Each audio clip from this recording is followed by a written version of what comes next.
Alright, here we are at Cherry Point Farm and Market. Looks like we're not the only one here for the fish boil.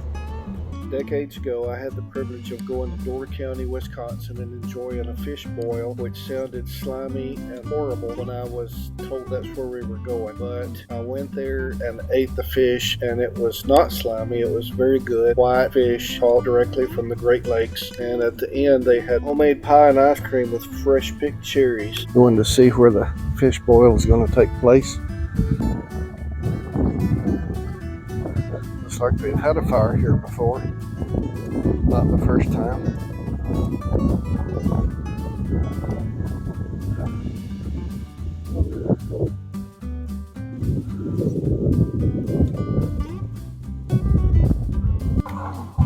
This will likely be where we sit. We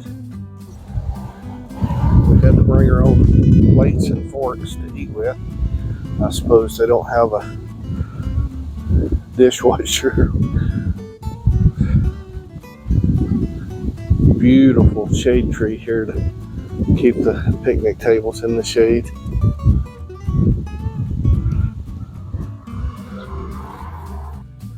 Cherry Point, you can see all the different apple trees, pear trees.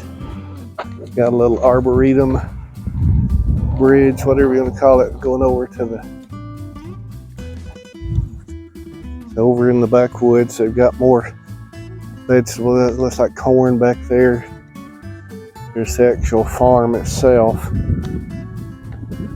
building is filled with goodies from the crops.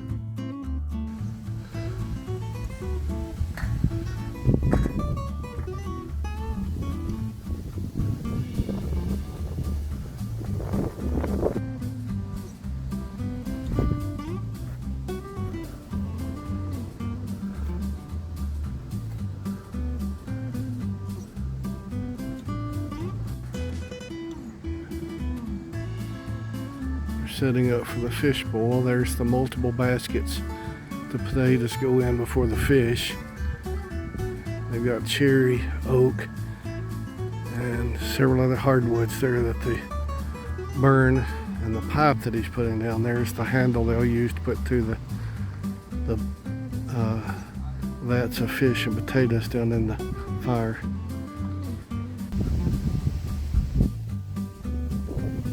They start the fire about 5 o'clock for the meal to be served at 6 o'clock.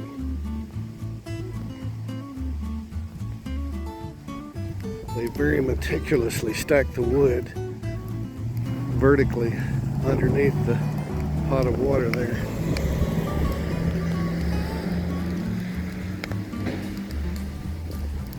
The wind's blowing in the other direction.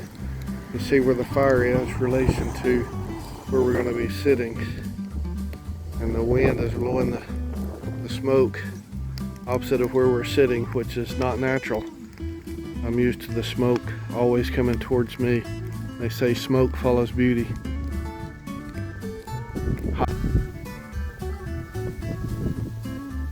They put these name tags down where they want you to sit, and there was 71 or 72 people that we accounted for.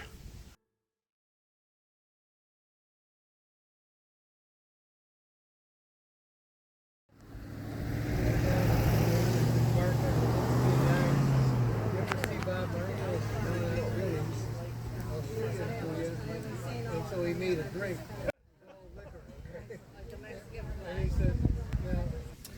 So thank you for coming. For those of you who don't know me, my name is Barbara, and it is my privilege to have the custodialship of this property that I called Cherry Point. But I am here by choice, and I love sharing this farm with guests like you who are coming for an evening for an unusual tradition of boiled fish. Really?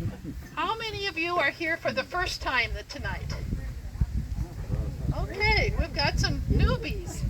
I always say I like it when I have first timers, because it's easy to make you happy because you come with such low expectations. You really have no idea how good boiled fish can be. All right. Well, I have to tell you, also ask, I should say, how many of you are here because the gang was coming and they told you, come on, you'll have a good time, you'll like it. Okay? All right, see? I empathize with you because you are what I call reluctant participants. You got talked into it, but I understand your position, because when I went to my first fish boil back in the year 2000, it was in Door County. I was there attending a cherry meeting. I had taken my niece along as a guest, and she dearly wanted to go to a fish boil, because that's what you do in Door County. Well, I couldn't think of anything personally more unappetizing than the sound of boiled fish, because I never eat fish unless it's slathered with tartar sauce, hidden between two pieces of bread, and fried beyond recognition. And I had a decision to make, and that was, did I love my niece more than I disliked fish? Well, I made the right decision, because we went to the fish boil that night, and I listened and I watched, and when I was served my meal, it was wonderful. I was able to eat fish. So I figured if there was something about this methodology of cooking that could make a non-fish eater enjoy this meal, I needed to understand it. And I came home and did my research. And the first thing I learned was Door County didn't invent it. Door County deserves credit for taking this wonderful technology or methodology of cooking fish and preserving it as a featured guest event. But it was a customary practice throughout the Upper Great Lakes region in the late 1800s, early 1900s, and they attributed to the Scandinavian immigrants who came to work as lumberjacks in the Northwoods. They brought with them a methodology of cooking fish using a high concentration of salt. Now, that's where the chemistry lesson begins. Because what happens is we put in that salt in the pot, and it creates a diffusion gradient whereby some of the oil from the flesh of the fish through osmosis moves into the water. It leaves the fish and moves into the water. Now, sometimes at this point somebody raises their hand and says, wait a minute, I buy fish oil capsules at the pharmacy and I paid really good money for this meal too, and now you're telling me you're taking the fish oil out of my meals. Well, no, we don't take out all of it, but we take out enough that what we have to serve you is a sweeter, milder fillet, because it's the oil in the fish that tends to make it taste strong and fishy. And that's why people like me who don't care for fish are able to eat and enjoy this meal. Now, what we did to get ready for you today, your boil masters up there are Johnny and Owen. Say hi, guys. Yeah.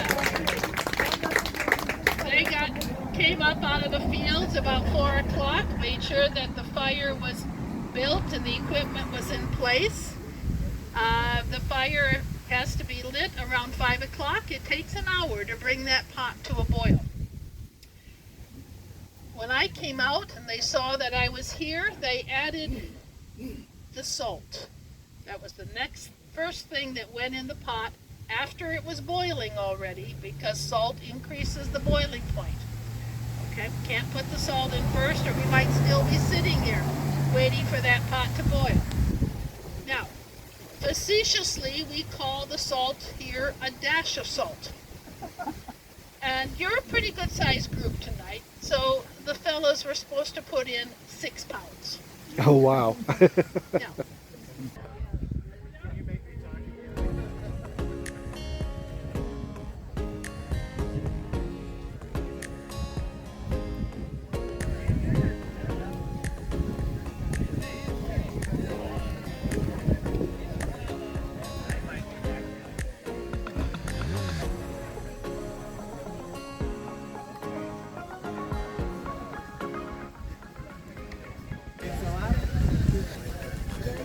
Opened up for the free day I called. Oh, so wow.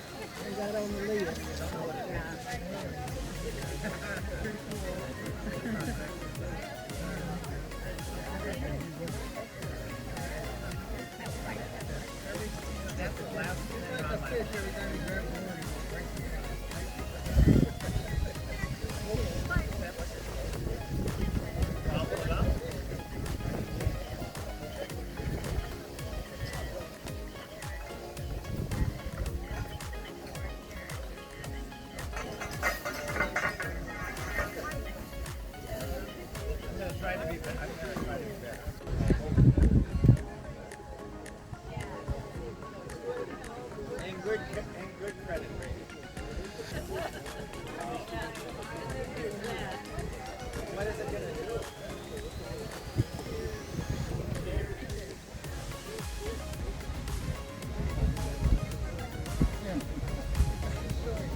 Yeah.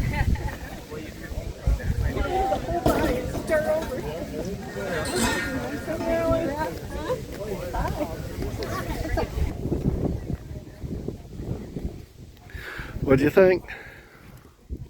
Fun. Something, wasn't it?